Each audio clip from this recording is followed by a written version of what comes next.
बिस्मिल्लाहिर्रहमानिर्रहीम अस्सलामुअलैकुम dear students. मैं हूं हबीबुल्लाह कमर और आप देख रहे हैं the ITeducation.com YouTube channel. Dear students, CS502 analysis of algorithm और CS702 advance analysis of algorithm ये दो इम्पॉर्टेंट कोर्सेज हैं एल्गोरिथम के एनालिसिस के हवाले से। तो ये एक कॉमन टॉपिक है दोनों के अंदर, इसलिए मैं इनका एक ही वीडियो लेक्चर बना रहा हूँ। इसके अंदर हम ग्राफ थ्योरी के ऊपर बात करेंगे और उसके कॉन्सेप्ट्स के ऊपर बात करेंगे और जो बेसिक्स टर्मिनोलॉजी ग्राफ थ्योरी के हवाले से एल्गोरिदम के पेपर में आ सकती हैं, चाहे वो CS502 का पेपर हो या 702 का पेपर हो, और किस तरह से आपने ग्राफ थ्योरी को प्रिपेयर करना है, ये कॉन्सेप्ट्स जो हैं वो आज हम डिस्कस करेंगे। हमारी बात शुरू होती है जी सबसे पहले तो ग्राफ की डेफिनेशन से। ये सिंपल सी डेफिनेशंस हैं, ये आपको याद करनी होंगी या आपके इल्म में पहले से होंगी। मसलन ग्राफ जो है ये कंसिस्ट करता है फाइनाइट सेट्स के ऊपर, जो V ऑफ G और E ऑफ G के नाम से है। V stands for vertices and E stands for ages. Vertices और एजेस पर मुश्तमिल दो सेट्स होते हैं जिन्हें हम ग्राफ का नाम देते हैं। सेट ऑफ वन और two vertices of an edge. Edge जो होता है हमारे पास एक लाइन होती है जो एक वर्टिक्स से दूसरे वर्टिक्स के दरमियान जो हम लगाते हैं, उनके जो पॉइंट्स होते हैं उन्हें हम एंड पॉइंट्स कहते हैं। एक एज के ऊपर एक ऐसा पॉइंट जो उसी से शुरू होकर उसी पे ख़त्म होता है, उसे हम लूप का नाम देते हैं। और इसी तरह एज पॉइंट फंक्शन को हम इस तरह से मेंशन करते हैं कि एज पॉइंट फंक्शन ई जो है ये सेट ऑफ V के बराबर होता है, किस किस वर्टिक्स को ये आपस में मिलाता है। उसके बाद ये पैरेलल एजेस होते हैं हमारे पास, दो distinct edge with the same end points. ऐसे एजेस जिनके एंड पॉइंट सेम होंगे, यानी मतलब एक नोड आपकी A है, दूसरी B है, और अगर A और B के दरमियान दो एजेस मौजूद हैं, दो लाइनें लगी हुई हैं, तो वो पैरेलल एजेस होंगे। एडजेसेंट वर्टिसेस क्या कहलाते हैं? एक वर्टिक्स आपका A है, दूसरा वर्टिक्स आपका B है। अगर A से B की तरफ कोई कनेक्शन लाइन जाती है, यानी वो कनेक्टेड है, तो ये हमारे पास एडजेसेंट वर्टिसेस कहलाएंगे। जैसे ये हमारे पास मौजूद है जी, ठीक है, यानी V6 V5 के साथ कनेक्टेड है, तो V6 और V5 एडजेसेंट वर्टिसेस हैं। ये जो बनी हुई है ऊपर, ये लूप की एग्जांपल है। इधर अगर हम देखें तो ये देखें V1 और V3 के दरमियान E2 भी एज है और E3 भी एज है। अगर हम इनके एंड पॉइंट्स देखें तो ये हमारे पास पैरेलल एजेस जो है ना कहलाएंगे, क्योंकि दोनों के एंड पॉइंट्स के ऊपर जो है ना वो V1 नहीं आता है, ठीक है।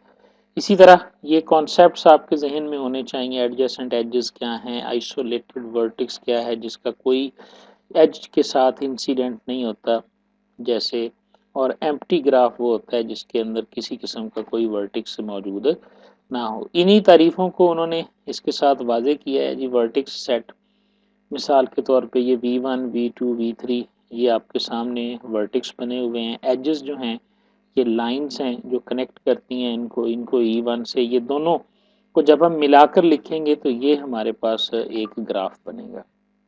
इसने अब इनको वाजे किया है कि E1 E2 एंड E3 जो हैं, अगर हम इसको V1 के एतबार से देखें तो ये तीनों एजेस चूंकि V1 के साथ कनेक्टेड हैं, तो हम कहेंगे कि ये इंसिडेंट हैं ऑन V1, ठीक है। V2 और V3 के दरमियान चूंकि लाइन मौजूद है, एज मौजूद है, तो हम कहेंगे कि ये एडजेसेंट हैं। और E2 E3 E4 और E1 जो हैं ये सारी आपस में कनेक्टेड हैं। E मतलब 1 से लेकर 2 3 4 तक ये एजेस जो हैं, तो ये हमारे पास E3 E2 E3 are adjacent to E1। ये सारे के सारे जो हैं वो E1 के साथ एडजेसेंट हैं, क्योंकि ये ऐसे इनके इसके जो एंड पॉइंट जो हैं आप देखें ना, E2 और E3 के जो एंड पॉइंट्स हैं वही एंड पॉइंट जो है ना वो E1 के भी मौजूद हैं, और इसका एंड पॉइंट V3 है, तो E3 जो है ये भी E1 से कनेक्टेड है। E6 और E7 जो हैं ये लूप्स हैं, क्योंकि इसका स्टार्टिंग एंड पॉइंट और एंडिंग एंड पॉइंट सेम है। V5 और V6 जो हैं ये एडजेसेंट टू देमसेल्व्स हैं, V5 और V6 के दरमियान जब एज मौजूद होता है तो हम कहते हैं कि ये एडजेसेंट हैं एक दूसरे के। V4 जो है ये एक आइसोलेटेड है चूंकि इसके साथ किसी का कोई लिंक नहीं है। अगर हम E5 के किसी भी एज के एंड पॉइंट ढूंढना चाहते हैं तो जो उनके वर्टिक्स होते हैं, जैसे E5 किस किस को कनेक्ट करता है, V5 और V6 को करता है, तो ये हमारे पास है इसके वर्टिक्स हैं। इस तरह ये सारी टर्मिनोलॉजीज का आपको इल्म होना चाहिए जी। फिर आ जाती है नई जी, डायरेक्टेड ग्राफ क्या है, सिंपल ग्राफ क्या है, सब ग्राफ क्या है और complete graph on N vertices जो हैं ये हमारे पास क्या होते हैं। सिंपल डेफिनेशंस हैं एक कंप्यूटर साइंस के स्टूडेंट्स के लिए या एक एमफिल के स्टूडेंट के लिए, चूंकि CS 502 का जो कोर्स है उसमें यही सिलेबस पढ़ाया जाता है, लेकिन वो अंडर ग्रेजुएट कोर्स होता है और 702 एडवांस्ड एल्गोरिदम के नाम से ये कोर्स है, उसके अंदर जो है ये एमफिल के स्टूडेंट्स को पढ़ाया जाता है। तो आप देखें ये कोई भी मुश्किल चीज़ नहीं है। Directed graph in which each edge is associated with an order pair, जिसके अंदर हर एज दूसरे के साथ मुंसलिक है। अगर हम यहाँ पर मिसाल लें तो आप देखें हर एज जो है वो दूसरे एज के साथ जो है वो मुंसलिक है, तो ये हमारे पास डायरेक्टेड ग्राफ है। Simple graph does not have any loop, जिसमें कोई लूप नहीं होती वो सिंपल ग्राफ होता है। सब graph H is a subgraph of G if only if every vertex on H is also vertex on E। जिस तरह सेट और सबसेट का कॉन्सेप्ट होता था ना, जैसे ये हमारे पास यू वी पूरा ग्राफ हमारा ये है, इसमें से ना आप यू वी और डब्ल्यू एक्स को देख लें, ये यू वी और डब्ल्यू एक्स यही वाला ग्राफ आपने यहाँ पे बना दिया, तो ये ग्राफ इस ग्राफ के अंदर भी मौजूद है, तो हम कहेंगे ये इसका सब ग्राफ है। अगर हम इनकी मिसाल लें तो इसके अंदर u को, w को और x को देख लो, u w और x, तो ये इसका सब ग्राफ है। और इसमें से अगर हम देखें तो u और v जो हैं कनेक्टेड हैं, तो इस तरह ये सब ग्राफ का कॉन्सेप्ट आता है। Complete graph on n vertices, kn is the simple graph in which each pair of vertices has exactly one edge, तो इसे हम कंप्लीट ग्राफ कहते हैं जिसमें हमारे पास हर वर्टिक्स के दरमियान कम से कम एक एज मौजूद हो, तो इसे हम कंप्लीट ग्राफ कहते हैं। ठीक है जी, अब मैं इसको स्किप कर रहा हूँ जी। ये सिंपल डेफिनेशंस हैं जो आपने इसको फाइंड आउट करनी है। ये फार्मूला आपको आना चाहिए जी कि अगर एक recursive formula to compute the number of edges in a complete graph on n vertex, आपको एक ग्राफ दिया हुआ है और आपसे पूछा जाता है कि इसके नंबर ऑफ एजेस कितने होंगे, तो इसका फार्मूला है जी एस के इज इक्वल टू एस के माइनस वन प्लस के माइनस वन। ठीक है, टोटल नंबर ऑफ एजेस जो हैं वो के वर्टिस के ऊपर कितने होंगे, तो एस के बराबर होगा total number of edges with k minus one, इसी तरह plus total number of with, यानी हम इसको वन बाई वन जो है ना वो कैलकुलेट करते जाएंगे। ये फार्मूला आपके पास आ जाएगा जी। ये आपके पास एक वर्टिक्स है जी, इसको आप पुटअप करेंगे तो जो फार्मूला आपके पास आएगा उस फार्मूला को आप समझ लें जी, S N is equal to N minus one into N over two. N vertices given होंगे, ये आपके पास एक ग्राफ है, कंप्लीट ग्राफ है। इसके बोल पूछता है जी एजेस कितने हैं, तो इसके वर्टेक्स कितने हैं जी, 3 और 2 5, यहाँ पर वैल्यू रखें, 5 माइनस 1 4, उसके बाद ये हमारे पास 5 4 और 5 20, 20 को 2 पे डिवाइड करें तो 10 बन गए। अब ये लाइनें आप गिन लें, 1 2 3 4 5 6 7 8 9 और 10 लाइन्स जो है ना ये आपके पास बनती हैं।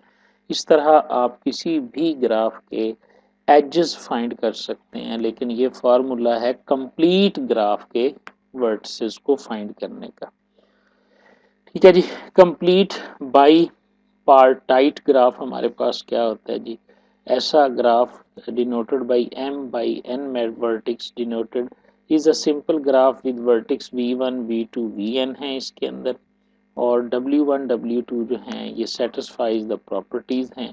There is an edge from each vi to wi, ये वो थोड़ा सा अगर आप जहन में बनाएंगे ना तो वो रिलेशनशिप वाला कॉन्सेप्ट आएगा, वो जो रिलेशन नहीं ऑन टू और इन टू रिलेशनशिप होते थे, उस तरह की ये सिचुएशन बन रही है कि V1 से तमाम W की तरफ एजेस मौजूद हैं, V2 से भी तमाम W की तरफ हैं और V3 से भी तमाम W's की तरफ जो हैं वो एजेस मौजूद हैं। तो इसे हम कहेंगे कंप्लीट बाईपार्टाइट ग्राफ जी।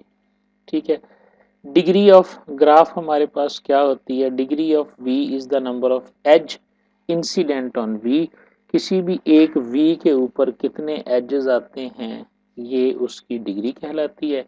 और किसी भी ग्राफ की जो टोटल डिग्री होती है उसका फार्मूला ये होता है कि जितने उसके एजेस हैं उसको हम 2 से मल्टीप्लाई कर दें तो ये हमारे पास उसके एजेस बन जाते हैं। ठीक है जी। डिग्री ऑफ V जितने भी टोटल एजेस उसके पास मौजूद होते हैं जी। ठीक है। ये हमारे पास एक फार्मूला आ गया, प्रूफ आ गया। एमफिल लेवल के ऊपर इसका प्रूफ भी आपसे पूछा जा सकता है। Is a graph there are even number of vertices of odd degree. लेकिन जो CS 502 के स्टूडेंट्स हैं वो इसके प्रूफ को याद नहीं करेंगे जी। ठीक है जी। अब आ गया जी walk of graph, path of graph. हम ग्राफ पर जब ट्रेवल करते हैं, एक नोड से दूसरी नोड की तरफ जाते हैं, उस वक्त कौन कौन सी चीज़ें जो हैं वो हमें याद करनी चाहिए या किन किन टर्म्स का हमें पता होना चाहिए। आपने वॉक किया है V to W, V भी आपका वर्टेक्स है, W भी वर्टेक्स है। Is a finite alternating sequence of adjacent word. आप V से W तक जाएंगे तो आपके पास एक फाइनाइट नंबर ऑफ एजेस मिलेंगे जिनकी तरतीब डिफरेंट हो सकती है। यानी आप V से W एक रास्ते से भी जा सकते हैं, दूसरे रास्ते से भी जा सकते हैं। ठीक है। लेकिन उन उसके अंदर जो एजेस की तादाद होगी वो फिनिट होगी, वो 3, 4, 5, 7 हो सकती है। और इस तरह एक नोड से दूसरी नोड तक जाने का जो रास्ता है या पाथ जो है वो एक से ज़्यादा हो सकते हैं। ट्राइवल पार walk from V to V consist of single vertex. दायरा V से V तक आपके पास सिंगल पाथ होता है। Closed walk starts and and at the same vertex, एक वर्टेक्स से शुरू होके, जिसे लूप हमने कहा हुआ था। ठीक है। पाथ हमारे पास walk does not contain. Path में और वॉक में ये फर्क है कि इसमें रिपीट नहीं होता कोई एज जो है।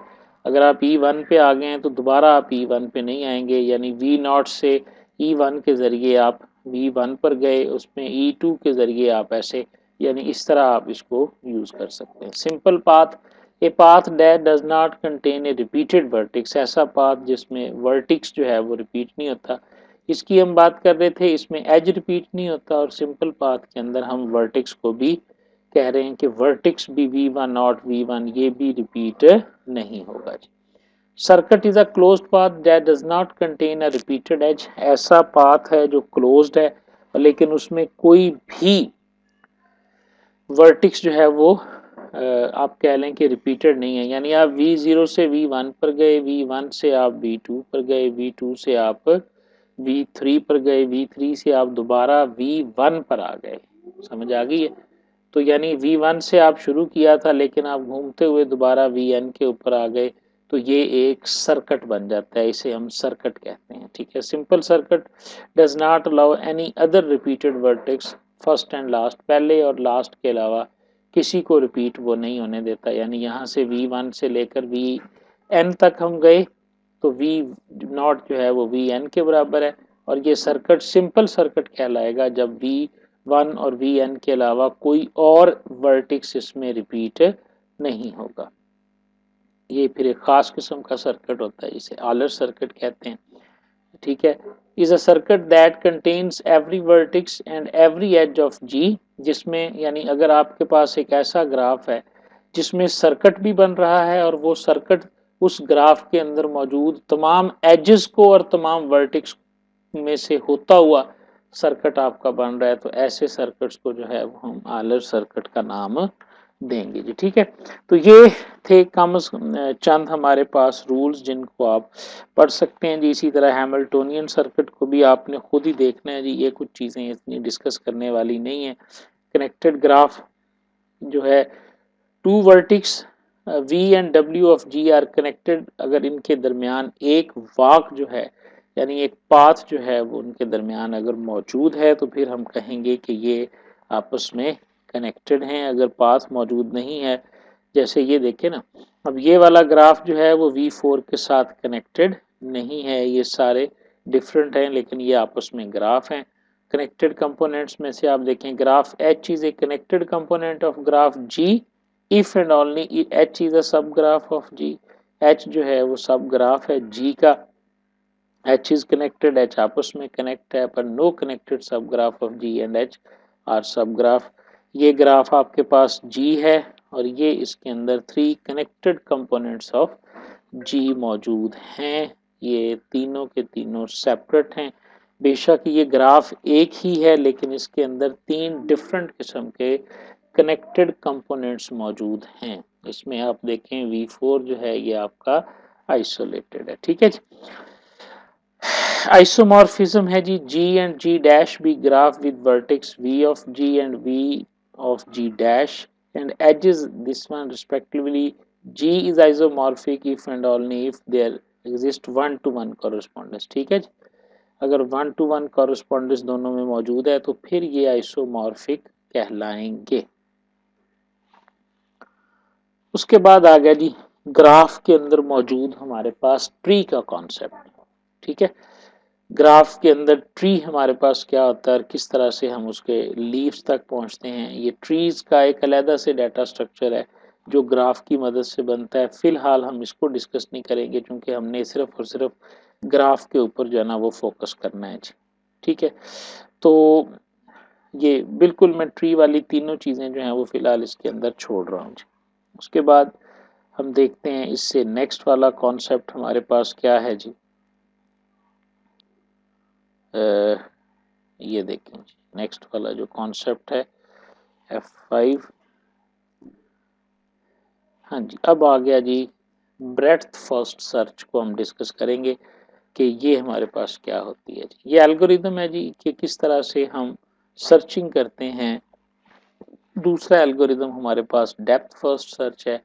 ये जो कुछ लिखा हुआ है इसकी मतलब ये सारी चीज़ें उस वक़्त तक आप पढ़ेंगे तो आपको बिल्कुल भी इनकी समझ नहीं आएगी, लेकिन जब आपको एग्जीक्यूशन आ जाएगी इन दोनों ग्राफ की, इन दोनों मेथड्स की, तो उस वक़्त आप इनको अपने अल्फाज में भी बयान कर सकते हैं और ख़ुद से भी इसका एल्गोरिदम जो है वो लिख सकते हैं। तो असल चीज़ जो है वो यही है कि आपको ब्रेड्थ फर्स्ट सर्च और डेप्थ फर्स्ट सर्च जो ग्राफ ट्रैवर्सल एल्गोरिदम्स हैं उनकी एग्जीक्यूशन समझ आनी चाहिए। ब्रेड्थ फर्स्ट सर्च जो है ये कैसे काम करता है और डेप्थ फर्स्ट सर्च कैसे काम करता है। डेप्थ फर्स्ट सर्च के अंदर जो तरीक़ाकार है वो थोड़ा डिफरेंट है। इसमें पहले हम नोड को या वर्टेक्स को डिस्कवर करते हैं, बाद में हम उसे फिनिश करते हैं। ठीक है, ब्रेड्थ फर्स्ट सर्च में जो है वो हम मूव करते रहते हैं जब तक हमें लास्ट एज जो है ना वो नहीं मिलता। अभी मैं इसको एग्जीक्यूट करके दिखाऊंगा तो आपको इसका अंदाज़ा जो है ना वो होता जाएगा। जो डेप्थ फर्स्ट सर्च है इसके अंदर टाइम स्टैंपिंग भी यूज़ होती है। इसकी एक सेपरेट वीडियो मैंने बना के तो चैनल पे लगाई हुई है, उसका लिंक भी मैं आपके साथ शेयर कर दूंगा, वो भी आप देख सकते हैं कि टाइम स्टैंपिंग जो होती है वो डेप्थ फर्स्ट सर्च में कैसे होती है। ये एल्गोरिदम है जी जो आपको, इन्हें सूडो कोड कहते हैं। डीएफएस का भी और डीएफएस विजिट का भी जो पेपर में आएगा आपको वो लिखना पड़ेगा। अगर कह दिया जाता है कि डीएफएस जो है डेप्थ फर्स्ट का लिखें तो फिर तो आपको ये वाली लाइनें लिखनी पड़ेंगी। आप देखें इसके अंदर जो है ना वो डीएफएस विजिट है। अगर पेपर में आ जाता है कि डीएफएस विजिट को ही सिर्फ आप एक्सप्लेन करें तो फिर आपने सिर्फ ये वाला लिखना होगा। ठीक है, इस तरह ये सूडो कोड है। इसी किस्म के मैंने पहले दिन बताया था कि जो सवाल आने हैं उसमें शॉर्ट क्वेश्चन होंगे या सूडो कोड लिखने को आएंगे या कोई वैल्यूज़ दी जाएंगी और आपसे कहा जाएगा कि इसके ऊपर एल्गोरिदम जो है वो हमें रन करके दिखाया जाए। जिस तरह के ये मिसाल है, डेप्थ फर्स्ट सर्च है, आपको एक ग्राफ दिया गया है और ग्राफ जो है वो यू वी एक्स वाई ये इनके वर्टिक्स हैं और ये जो एजेस जो हैं, ये लाइंस जो हैं, ये इनकी एजेस हैं। ठीक है, तो डेप्थ फर्स्ट सर्च जो है वो स्टार्ट कैसे होता है कि सारे फिलहाल हमारे पास जो है ना ये वाइट है, जितनी नोड्स हैं सारी की सारी के कलर्स जो हैं वो वाइट हैं। तो हम क्या करेंगे, और टाइम स्टैम्प जो है वो सबका 0 है। हम स्टार्ट करेंगे जी यू से, और यू को हम ग्रे कर देंगे। जिस नोड को आप विजिट करोगे उसे ग्रे कर दोगे, और उसका पहला जो जो उसके ऊपर टाइम स्टैम्प आप 1 लगा के साथ में स्लैश लिख दोगे। अब आप देखोगे कि इसकी नेबर नोड्स कौन कौन सी हैं। इसकी जो नेबर नोड्स हैं वो वी भी है और एक्स भी है, तो लिहाजा आप वी को जो है ना वो ऐड कर लेंगे। वी को आपने ऐड किया, उसे भी ग्रे कर दिया और उसके ऊपर नंबर 2 लगा दिया। फिर इसी तरह आपने 2 का जब आगे देखा तो 2 से आगे आपको 3 मिला, क्योंकि 2 का जो नोड है, 2 से जो आउटर एज जा रहा था, ज़रा देख लें, 2 से आउटर एज वाई की तरफ जा रहा था, ये 3 हो गया। अब 3 से दोबारा कहाँ जा रहा है, ये एक्स की तरफ जा रहा है, तो ये देखें एक्स जो है ना ये 4 हो गया। ठीक है, अब 4 से कोई भी आउटर एज नहीं निकल रहा, जो निकल रहा है वो ऐसे लिंक की तरफ जा रहा है जो ऑलरेडी ग्रे है। तो हमने उस तरफ जाना होता है जो ग्रे नहीं होता। तो यहाँ पर एक नई सिचुएशन हमारे पास क्रिएट हो गई, और ये सिचुएशन जो है, ये 3 किस्म के एजेस हमारे पास होते हैं जी। एक को हम कहते हैं कि बैक एज होता है, एक फॉरवर्ड एज होता है, और एक क्रॉस एज हमारे पास होता है। ठीक है, तो इस सिचुएशन में हम देखते हैं जी कि 4 से हम फिर वापस, ये देखें जी, जो 4 से हमें वापस ग्रे की तरफ लेके जाता है वो बैक एज कहलाता है। अब हमें यहाँ पे मिला एक बैक एज, लिहाजा हम क्या करेंगे, यहाँ से बैक चले जाएंगे और 4 को फिनिश करेंगे। जब 4 को फिनिश करेंगे तो 4 को ब्लैक कर देंगे और उसके साथ स्लैश के बाद 5 लिख देंगे। यहाँ से हम फिर वापस मुड़ेंगे, 3 पे जाएंगे, 3 को भी, चूंकि इसके अलावा इसका कोई और आउटर एज नहीं है, तो इसको भी फिनिश करेंगे और यहाँ से भी हम वापस मुड़ेंगे। 2 के ऊपर आएंगे, इसे भी फिनिश करेंगे, ब्लैक करेंगे और वापस मुड़ेंगे। फिर हम 1 की तरफ आएंगे। ठीक है, तो 1 से हमें एक मिल रहा है कि जो ये देखें, किसी भी ऐसी विजिटेड नोड जिस पर आए और उससे एक एज आउटर निकल रहा है, लेकिन वो ब्लैक की तरफ जा रहा है, नॉट ग्रे की तरफ। अगर, चूंकि ब्लैक जो नोड है ये फिनिश्ड है, चूंकि इसके ऊपर देखें दोनों टाइम मौजूद हैं। ये जो टाइम है ये विजिट का टाइम था, और ये टाइम जो है ये फिनिश का टाइम है। जब हम यहाँ पर आए थे तो बी जो है ये विजिटेड लिंक था, फिनिश्ड नोड ये नहीं थी।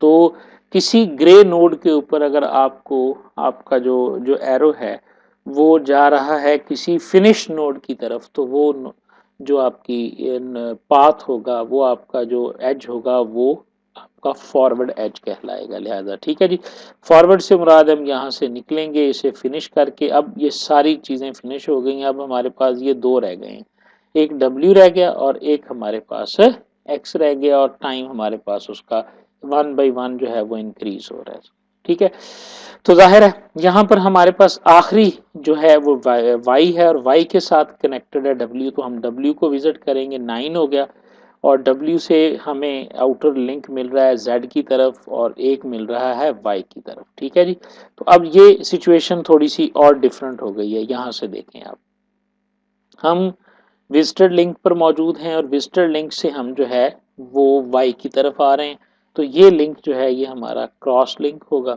ठीक है, उसके बाद हम जाएंगे z की तरफ, z को विजिट करेंगे, 10 हो गया। z के ऊपर लूप है, ये बैक एज बनेगा, और यहाँ से हम 11 लिखते हुए इसे भी नोड कर देंगे, और उसके बाद 9 के ऊपर आएंगे तो ये 12। इस तरह हमारे तमाम डेप्थ फर्स्ट सर्च की एग्जीक्यूशन मुकम्मल हुई, और इसमें आप देखें फिनिश टाइम भी हमारे पास मौजूद है, डिस्कवरी टाइम भी हमारे पास मौजूद है, और तमाम नोड्स जो हैं ये हमारी विजिटेड हो चुकी हैं, क्योंकि सबका कलर जो है वो ब्लैक हो गया। अगर आपको इसकी समझ नहीं आई तो आप इस वीडियो को दोबारा जो है ना वो देख लेंगे, तो एक दो दफ़ा देखेंगे तो इंशाल्लाह समझ आ जाएगी। पेपर में जो क्वेश्चन आ सकता है जी, CS 502 और 702 के हवाले से आपको इस तरह का ग्राफ दिया जो हो सकता है, और आपसे कहा जा सकता है कि इसके ऊपर एग्जीक्यूशन चलाने के बाद हमें बताया जाए कि इसमें फॉरवर्ड एजेस कौन कौन से हैं, बैकवर्ड एजेस कौन कौन से हैं, और क्रॉस एजेस जो हैं वो इसमें कौन से हैं। ठीक है जी, इस हवाले से भी आपको इसमें बताया जा सकता है, या आपको एल्गोरिदम एग्जीक्यूट करके भी दिखाना होगा, साथ में एजेस के बारे में भी बताना होगा। हो सकता है टाइम स्टैंपिंग आपको दी गई हो और टाइम स्टैंपिंग के साथ आपसे पूछा जाए कि जी इसमें बैकवर्ड एज, इसमें क्रॉस एज और इसमें फॉरवर्ड एजेस, किसी भी तरीके से एग्जामिनर जो है वो आपसे इसके बारे में डिस्कवर कर सकता है। ये अब उसकी कुछ प्रॉपर्टीज आ गई हैं। जब आपको ये चलाना आता होगा तो आप इन प्रॉपर्टीज को इजीली देख सकते हैं। उसके बाद है जी ये एक बड़ा जबरदस्त है, इसे कहते हैं पैरेंथेसिस स्ट्रक्चर। ठीक है जी, ये हमारे पास कहलाता है कि आपको ग्राफ दिया हुआ है, उसको पैरेंथेसिस की सूरत में आपने कैसे लिखना है। सो बहुत सादा, इसे इसे आप टोपोलॉजिकल सॉर्ट भी कहते हैं। ठीक है, और ये पैरेंथेसिस मेथड भी कहलाता है। आपके पास टोटल मैक्सिमम वैल्यू 16 है जी, तो 1 से लेकर 16 तक आप इसको लिख लें। उसके बाद आप देखें जी कि सबसे जो बड़ी नोड है हमारे पास सबसे लास्ट पे, वो है जी एस, और ये देखें यू है, और टी है, जो टी है उसको 16 के नीचे लिखते हैं जी। ठीक है, उसके बाद आपके पास है जी 15, 15 के नीचे यू आ गई जी। ठीक है, 14 जो है ये भी यू का है, तो यू 14 के ऊपर लिख दिया। फिर इसी तरह वी, और इस तरह आप सारी की सारी नोड्स जो हैं वो इसके ऊपर लिखते चले जाएंगे और उनकी ब्रैकेट्स को क्लोज करते चले जाएंगे। ये पैरेंथेसिस स्ट्रक्चर है, इसको ध्यान से समझ लेना है जी। ठीक है, मैं इसको मुख्तसर कर रहा हूँ, आपने इसको ध्यान से समझ लेना है। पैरेंथेसिस कहाँ लगती हैं, लॉजिक इसकी बिल्कुल सिंपल है, आप इसको आराम से फाइंड आउट कर सकते हैं। ठीक है ना, मसलन आप 1 से अगर स्टार्ट लेते हैं तो देखें ना, फिर ये स्टार्ट तो 1 से हो रहा है लेकिन फिनिश तो ये 10 पे हो रहा है, तो 10 पे जाके ये पैरेंथेसिस जो है वो क्लोज हो। समझ आ गई। इस तरह आप ये पैरेंथेसिस स्ट्रक्चर जो है इसको भी समझ सकते हैं। ठीक है जी, तो ये था हमारे पास डेप्थ फर्स्ट सर्च। जो आपके पास एजेस होते हैं, उन एजेस की क्लासिफिकेशन, ट्री एज कौन सा होता है, बैक एज कौन सा होता है, इसी तरह फॉरवर्ड एज कौन सा है और क्रॉस एज जो है वो कौन सा है, ये इनकी वर्ड में लिखी हुई है डेफिनेशन। अगर आपको डेप्थ फर्स्ट सर्च के अंदर इनकी समझ आ गई है तो आप यहाँ से भी अब वो समझ के मुताबिक अपने मुताबिक भी इनको लिख सकते हैं। ठीक है जी, तो ये हमारे पास था ग्राफ से रिलेटेड हमारा टॉपिक और लेक्चर, जिसके अंदर ये दोनों इक्वली इम्पॉर्टेंट है जी, दोनों क्लासेस के लिए। 702 में भी ग्राफ का अच्छा खासा जो है ना वो अमल दखल है, 702 के अंदर भी अच्छा खासा अमल दखल है।